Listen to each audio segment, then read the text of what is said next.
Hello and welcome to episode number 18 of the Scottish History Podcast. My name is Owen Innes, and this week we're going to be talking about kilts and tartans within Scotland. Just before we get into the podcast, I just want to apologise. It's been almost a month since I last did a podcast. Through no particular reason, unfortunately, just a lot going on, and but the promising thing is I'm back, and hopefully we're going to get on to one podcast a week again moving forward. The second thing to mention is, of course, to those of you who may be joining us for the first time. If you're joining the podcast for the first time, I do recommend that you go back to the beginning and listen through, not necessarily in chronological order, as with all of this, I'm not going through history in chronological order. But if you are new to it, go back to the beginning and start from there, folks, okay? This, you can happily start with this podcast, but then go back to previous episodes. I do recommend doing so. So this week, kilts and tartan, the first question that I usually get asked is, why is a kilt called a kilt? And up until I started doing proper research upon it, the answer that you'd be given would be because the last person to call it a skirt got kilt, which is, of course, really just a joke. But I remember going into a kilt maker's, getting fitted up for a wedding in the past, and asking the kilt makers there, why is a kilt called a kilt? And that was the answer that I was given. So it'll tend to be the answer that you will hear, but today hopefully you'll find out the real reason why. So the first recorded kilt in terms of the Scottish kilt, realistically, was in the 16th century, and it was called the Great Kilt. This was a garment that wraps around the waist and was long enough that the top half could also be used as a coat. So you're looking at the very grand versions of the kilt, the ones with the big shawl that comes up and over the shoulder. In the 18th century, the small kilt, better now known as the modern kilt, became popular. That is basically just the bottom half. So that's the kilt that you would usually see people wearing today. The name kilt has throughout the course of history been subject of much debate, but kilt is an old Scots word which means to tuck clothes around the body, and derives from the Old Norse word. Now I apologise if I'm incorrectly pronouncing this, but I believe it would be kilta. Kjalta, so kiltja, meaning to lap or to fold a skirt. The kilt is likely to have evolved from a woolen cloak called a brat that may have been plain, or if the wearer was wealthy, might have had a tartan style design. During the course of the 16th century, these cloaks had grown to a length of around 7 yards long. So the whole kilt would be completely unravelled. It would be around 7 yards in length. And it had to be secured with a belt, leading to belt loops being incorporated into the kilts by the 18th century. So nowadays, whenever you get a kilt, regardless of what type of kilt you end up with, be it a great kilt or a more modern kilt or a small kilt, you're going to end up with, there's going to be belt loops around the waist to hold it up, really. The last thing that you want to happen is a kilt to fall down. So with the Great Kilt, the extra fabric, as I mentioned before, could be brought up and over the shoulder, and then could be used as a hood during the inevitable Scottish downpour, or as a camping pillow and or blanket if forced to sleep out in the elements. So essentially it could be pulled up over your head as a hood, keeping your hair nice and dry, keeping your face, keeping the rain, the snow, etc. off of your face. But also if you ended up having to sleep out, camp out in the woods, you could just bunch it up into a ball, put your head on it, and fall asleep against a tree. So I regularly do get asked about the point or the necessity of a kilt. What was the whole idea behind the kilts being invented, so to speak? So a description that I found from 1746 stated that men could make quick marches to bear out against inclement weather, to wade through rivers, and to take shelter in huts, woods, and rocks. So if you think about that, the lowlanders, so of course kilts and the is referred to as Highland dress. So the lowlanders, so the folk living down sort of in Edinburgh, Glasgow, that sort of area, wouldn't be wearing kilts as such. They would be wearing trousers made from wool. When trousers get wet, especially if you've been running through a puddle or through a field, and the bottoms, around the cuffs, around the bottoms of your trousers, when they start to get wet, they get heavy. When they get heavy, they pull down. The kilt being only knee-high and held by this time by belts would eradicate that particular problem. However, contrary to belief, the kilt was generally removed before battling, and the Highland charge was conducted wearing only a shirt that was made from leather, linen, or canvas that itself was knee length. So, contrary to the popular belief, again, we're talking about movies, we're talking about TV here. Of course, more likely referring to, Braveheart, Outlander, etc. So the Highlanders would not really be wearing their kilts during battle. They would just be wearing this shirt, and pretty much only that shirt. You would not find anything covering the interesting parts. So the small kilt that you're likely to see today, its real name was the philibeg, which again basically just means small kilt. So the small kilt, philibeg, or walking kilt was invented in the 1720s. This was due to the British government exploitation of the Scottish Highlands after the Jacobite Rebellion of 1715. This was where Highlanders were brought to work making charcoal and smelting iron ore. The great kilts that the Highlanders were wearing at the time were found to be a little too cumbersome in order to perform these particular duties, so the kilt was tailored to contain only the lower half of the great kilt, and this also came pre-pleated, which wasn't the case of previous kilts.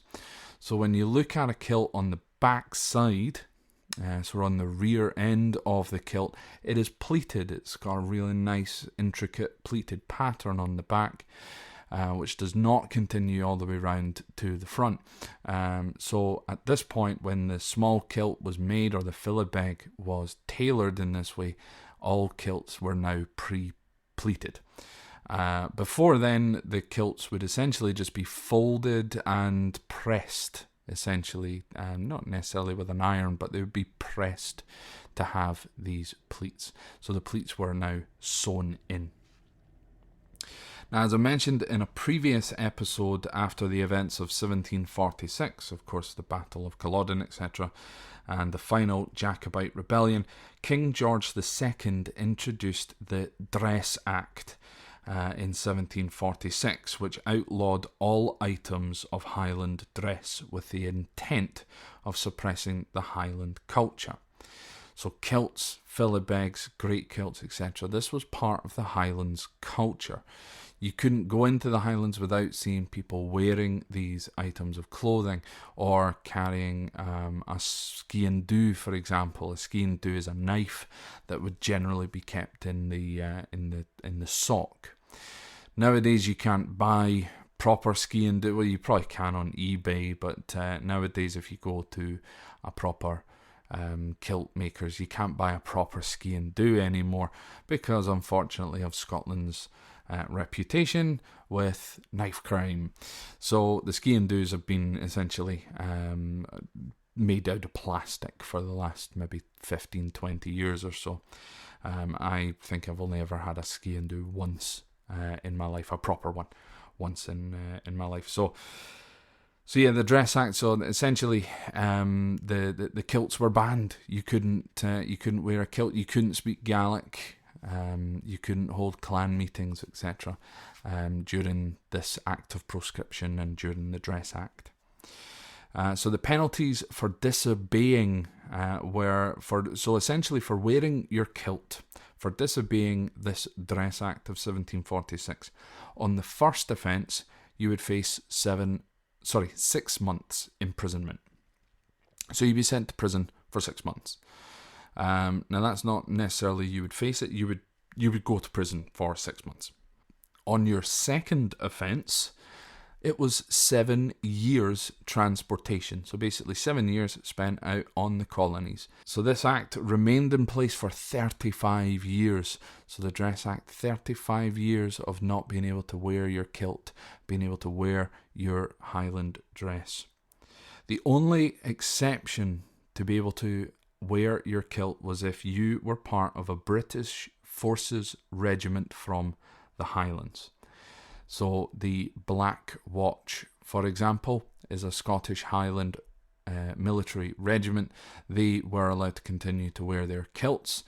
It wasn't necessarily in the famous Black Watch tartan that you will see today, because as you're about to find out, the tartans didn't really come into things until a lot later. So during this time, people on the Isle of Seal, for example, on the west coast of Scotland, I plan on posting a picture taken from the Isle of Seal about some of the things that I'm about to talk about just now. I know I have my own pictures, but I may have to use, credited of course, I may have to use someone else's images to show you what I'm talking about here. But there's a little island just off the west coast of Scotland, and I mean, you could throw a stone over from the mainland across to the island. It is that close. But the island is called the Isle of Seal, Seil, if you want to have a little look up on it. Perhaps if in the future you visit Scotland, it is a nice little spot to visit, especially if you're heading towards the Owen area. So the people on the Isle of Seal would continue to wear their kilts around the island. But if they had to visit the mainland, they would visit something called the Thénâtreux. So the Thénâtreux, or the House of Trousers, is what that translates to. It's a pub right on the edge between the island and the mainland, the closest point to the mainland. So the Thénâtreux, you would go in there wearing your kilt, pair of trousers, in the House of Trousers. You would then go to the mainland, conduct your business on the mainland, come back across, back into the Thénâtreux, take your trousers off, put your kilt back on, and away you go. So the Isle of Seal has been connected to the mainland by a bridge since 1793, and I must admit the bridge looks in very, very good condition for how old that is. The bridge itself is called the Clacken Bridge. Again, it was completed in 1793. It spans over part of the Atlantic Ocean, and it is referred to now as the Bridge over the Atlantic. So, as far as I know, it is the only bridge that crosses over the Atlantic Ocean. If not the only one, it was certainly the first bridge to be built across the Atlantic. In 1822, King George IV visited Scotland, and he loved a kilt. He regularly wore his with bright pink hose or tights, but during this time, the popularity of the kilts became wide throughout the whole country of Scotland. It was at this time that tartans started to become identifiers of clans, as tartans became individual designs, which had not been the case before. So tartan, if you're not familiar, is a checkered pattern made usually from 2 or more different colours, almost always in squares. Tartan is often mistakenly referred to as plaid or plaid, especially in North America. Plaid or plaid is either a tartan cloth or a blanket, but not what you would refer to as a kilt. So you can wear a plaid shirt because it is a shirt made from a cloth or a blanket. But kilts themselves are not called plaids, or plaid individually. Now, It was around the middle of the 18th century, so sort of before the middle of the 18th century, tartans changed from being regionally specific to clan specific. Previously, the weavers would weave to their preferences and what dyed wools were available at that time. A lot of the kilts would have been quite dark colours that were easy, so you get some wool and you can dye it dark colours. The intricate reds and yellows, blues, greens, etc. These did not come in until a lot later, when it was certainly more affordable to be able to buy or dye wool in intricate colours. So from the middle of the 18th century onwards, many new patterns of tartans were created and then artificially connected to clans. The Victorians' love of taxology and the development of artificial dyes meant that new, colourful designs could be created and applied to a faux, nostalgic view of Scottish history. There are records of tartan patterns from 8 BC, and one example found on the 3,000-year-old Chechen Man, which is a mummy near Xinjiang in China. The first example of tartan to be found in Scotland does date back to around the 3rd century, and it was found near the Antonine Wall at Falkirk and is referred to as the Falkirk Tartan. So as you can imagine, new tartans are being created all the time and are linked to everything, including even football teams these days. Some believe that you can only wear your family's tartan and that some are off limits, for example the royal family tartans, which is simply, in my view, untrue. Tartan is a pattern, it's various different patterns, there's no law around which tartan you can wear. You can wear whatever or possess whatever type of tartan you like. On a personal note, I love wearing a kilt, and I would regularly do so whilst I was touring. So when I was out on tour, I tended to wear a kilt, because why not? It looks good, and sometimes you get a wee tip for wearing one. So I would regularly wear one on tour, but aside from that, weddings or a very formal occasion. I think, so aside from a wedding, I've only ever worn a kilt twice. So always at a wedding, but 2 separate occasions where I didn't wear a kilt at a wedding. And obviously, aside from the example of at work, the first of those was my good friend Gary, who I used to work with and actually still do work with now in the job that I have. He was nominated for an award at the Scottish Tour Guides Awards, and he asked me to go along with him. So I wore my kilt that night. I was dressed up in all the garb. And the only other time aside from that was Halloween. I went to a fancy dress party as a certain Scottish character from a movie called Austin Powers, and I think it's from the second film. I would mention his name. I enjoy a good swear word, but I think I'll try and keep this one clean. Let's say Rotund Man. Rotund, not very nice man. Would probably be the strange giveaway. So aside from that, that's the only other times I've ever worn a kilt.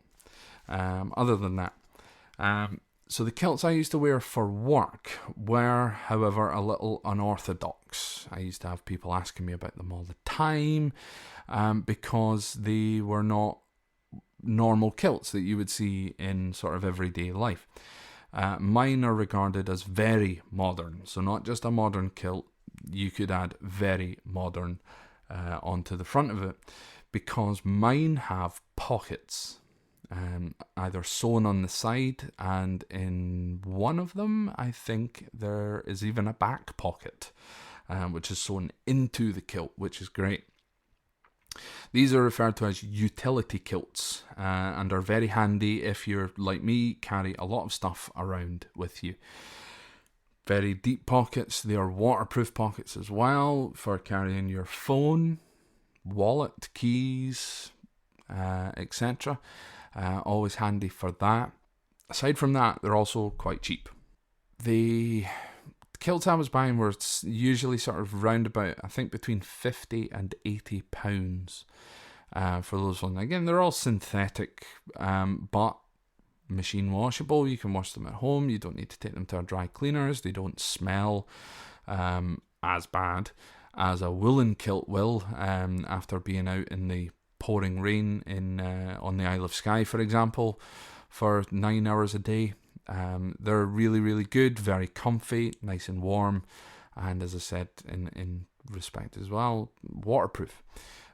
So if you're looking at maybe seeing what a kilt would look like and you don't want to spend 100, 200, 300, I think a kilt in the Innis tartan, when I was looking it up, would cost me anywhere around about £3,500.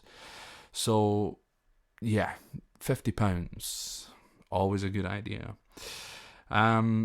So one sort of last thing to talk about in terms of, that I find anyway, integral to kilt wearing is a sporran.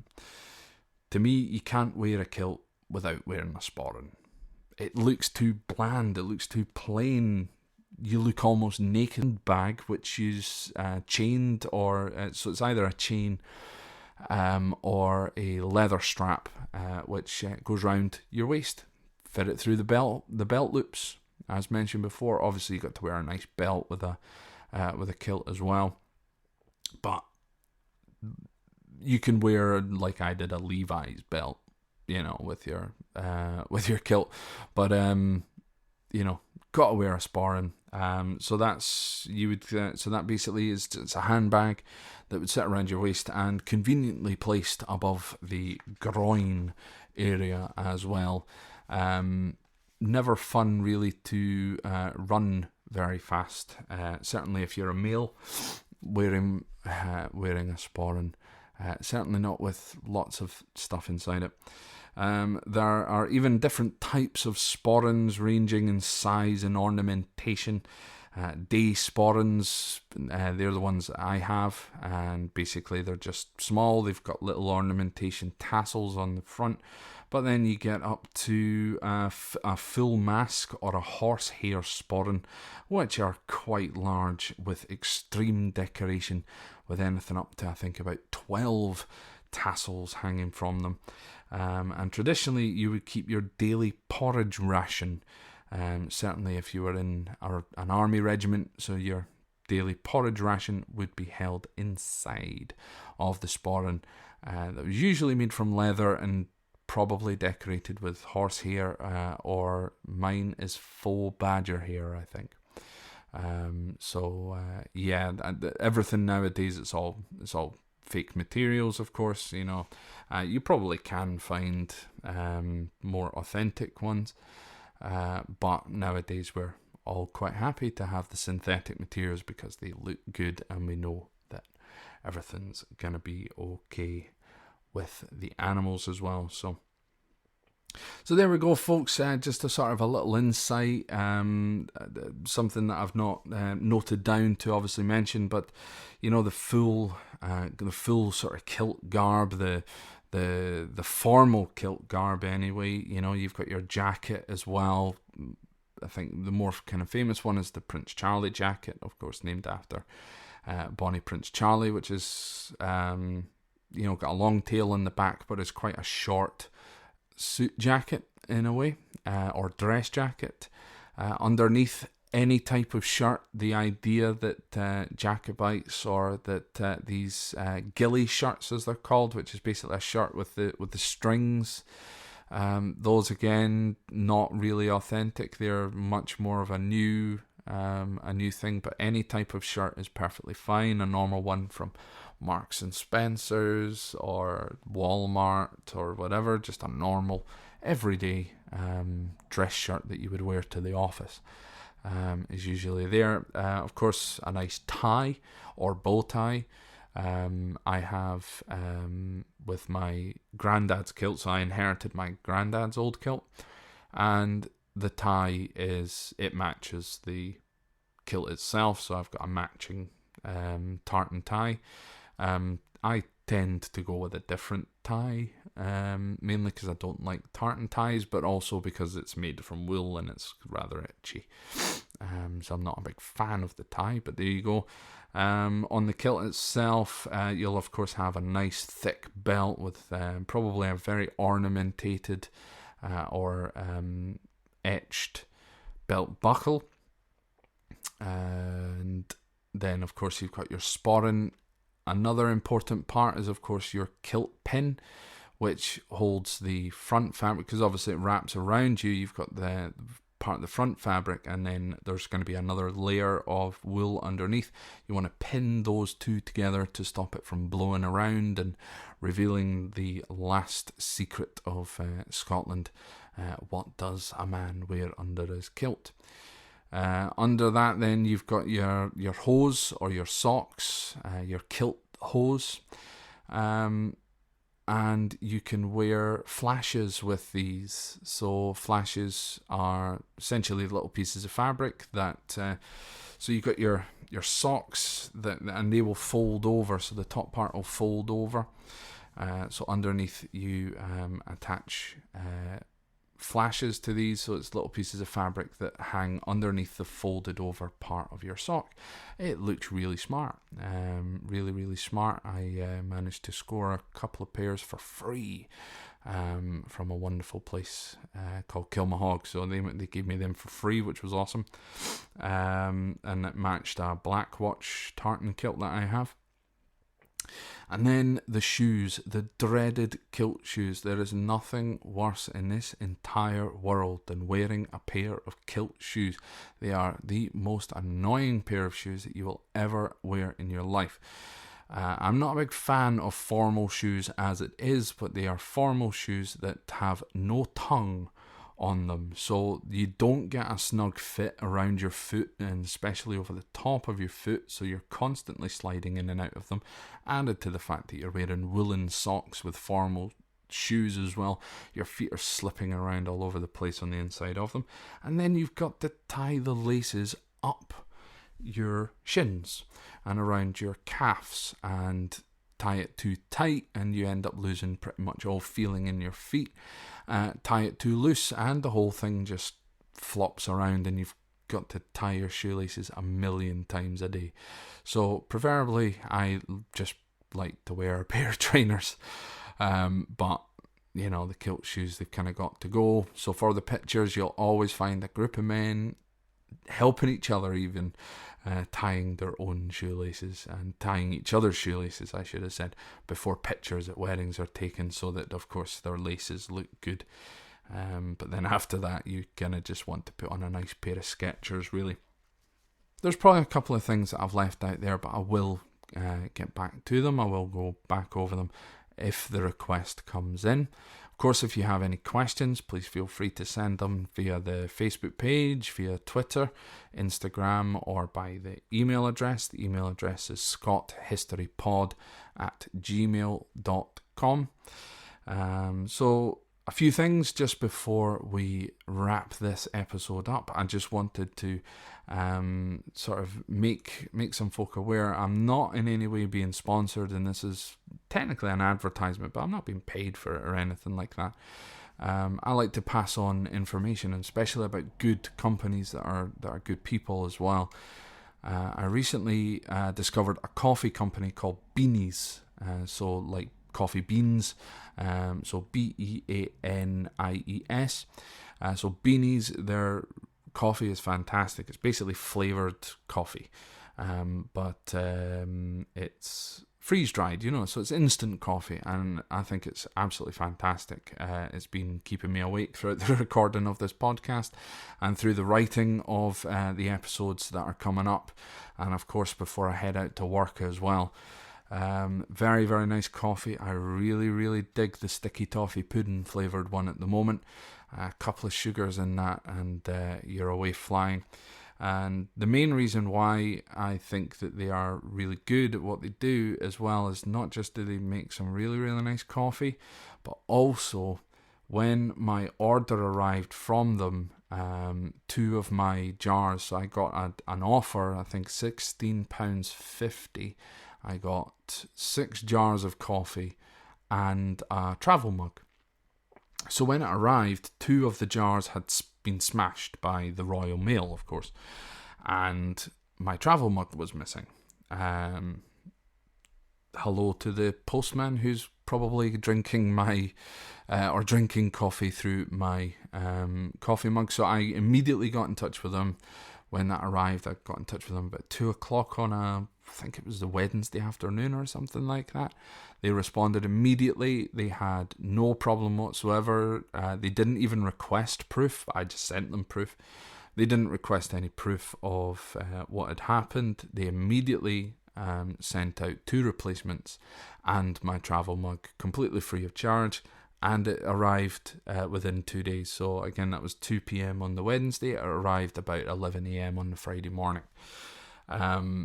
But the main thing is, it's good coffee. If you like coffee, give it a try. If you're international, I think myvitamins.com or myvitamins.co.uk, one of the two, they sell beanies internationally.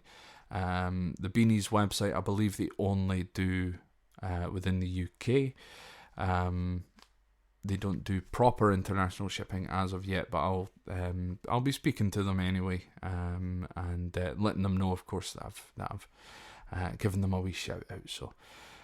So yeah, go and try some of that out. It's really, really good stuff. So aside from that, folks, one other thing that I would love for you to do for me this week, to those of you that have recommended future episodes, I thank you very, very much. My head's all over the place. I was trying to write about, the Gaelic language and stuff, and I just couldn't get my head into it. I just couldn't do that. So these episodes are going to start getting me back on a roll. So if you have any requests for any podcast, send them through on any episode, any subject whatsoever, and I'll add it to the list. Anything that you want to hear about whatsoever, I'll add it to the list. Even if it's on the list already, I will add it again. I'll make sure that I cover that as soon as possible. So you can do that again via the Facebook page. So on Facebook, just search Scottish History Podcast, or it's facebook.com/Scot History Pod. Everything you can find at Scot History Pod. So Scot History Pod on Facebook, Scot History Pod on Twitter, Scot History Pod on Instagram, and scotthistorypod@gmail.com. Simple as that, folks. I've also got a Patreon page, so if you like the content and you want to support the podcast, I'm going to be moving, and this episode might even be the first episode to move across, but I'm going to be moving on to a new podcast host called Acast, and basically they take an upfront payment for the whole year rather than just paid monthly, which is what I currently do. So I'm going to be moving over to Acast, and that basically gives me more insight as to who's listening, where they're listening from, because obviously when I'm interacting with a lot of you guys, unless you tell me where it is that you're from, I don't know where you're from. And I don't want to be one of those Facebook creeps creeping around on your profile to find out who you are. So, sorry, not who you are, but where you're from. So that'll kind of allow me to do that, and again, it uploads automatically to everywhere that I need to upload it. So to those of you that currently support me on Patreon, thank you so much. To those of you thinking about it, head over to Patreon or patreon.com, so that's patreon.com/Scot History Pod. Head over there. I've only got 2 tiers, and I will never ever make another tier. I've got £1 per month, and I think now Patreon automatically converts into your own currency. So if you're in France, Spain, whatever, it converts immediately to euro. If you're in Australia, it'll straight over to Aussie dollars. Same in America and Canada, etc. So, but basically, it's £1 per month or £3 per month. I will never put it any more than that. If you want to make a donation any more than that, you can send me a message. I'll happily receive a donation. You don't have to, however. This whole thing I'm putting out for free. I'm going to try and keep it ad-free for as long as possible. If I move over to Acast, they might want to put adverts on the episode, but I'll put them either before or after. I don't want them coming up in the middle of the episode, because this isn't necessarily to make money. The reason why the Patreon is there is just to help with these hosting fees. It costs money to put out this podcast. I do understand that I haven't had a podcast out for almost a month, and this will be the first one in almost a month, so again, I do apologise for that. But going forward, you're going to see a lot more and hear a lot more from me. Well, that's actually another thing. You're going to see a little bit of me as well, because I'm going to be out and about as lockdown's properly starting to ease now. I can get out and about during the day, go to some spots and tell you some stories out on the road. That's the plan. So yeah, if you're listening on Spotify, Apple, or wherever it is that you're listening to this podcast, please use some form of medium to rate and review the podcast. So if it comes up asking, what do you think of the podcast? 3 stars, 5 stars, 0 stars, whatever, please rate and review. Write a little comment underneath it just to say that you're enjoying the podcast or things that could be done better. I like constructive feedback. I love it when people only send me nice comments. Of course, that's the best thing ever. But I want to hear if people have listened to this episode, what didn't you like about it? Tell me these sorts of things and I can start to work it out. If one of those things, however, is my accent, immediately stop typing. That is not something that I want to hear about. My accent doesn't change because I am Scottish.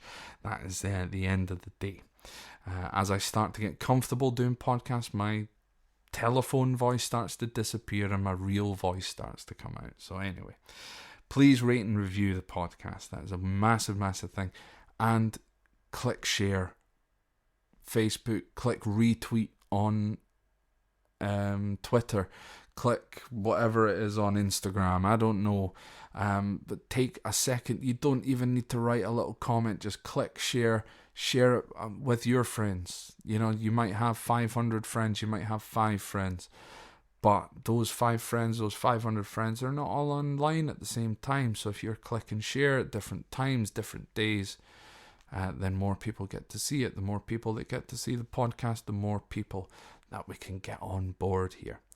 So that's what we want. You know, I want as many people to hear these stories as possible. So again, we got the Facebook, the Twitter, the Instagram. Just search for Scott History Pod. You'll find me. Like the page.